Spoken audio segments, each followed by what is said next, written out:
Totoo, kuya. Oo. Para pag may Tapos, mangyari ba. kuha ka ng mga gamot dito, uwi ka doon. Pero iba, nagpupunto doon sa atin. Pagod sila. Kasi lalo yung mga Ontario ng mga laki dito sa Ontario. Pagod na sila doon. Nag-ano na. Ang ginawa nila, fully paid na. Kasi hindi nila nakaya yung stress na. Gano'n sila magkatrabaho. Anak sila. And then, yung mahal yung mga bahay, ang ginawa niya. Ginawa niya yung mga equity. Nagtaasan na nga doon. Fully paid nila yung condo nila. Pero pinarentahan nila. Umuwi sila sa Pilipinas. Gano'n ginawa. Yung isang kliyente ko, so bumili sila dito, talagang tapos pinaparentahan nila.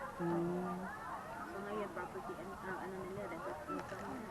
Nandun pa rin sila Kaya sa nga, Ontario. di ba yung meron kayo, mga ganyan, marami. Either na iyahay niyo sa government.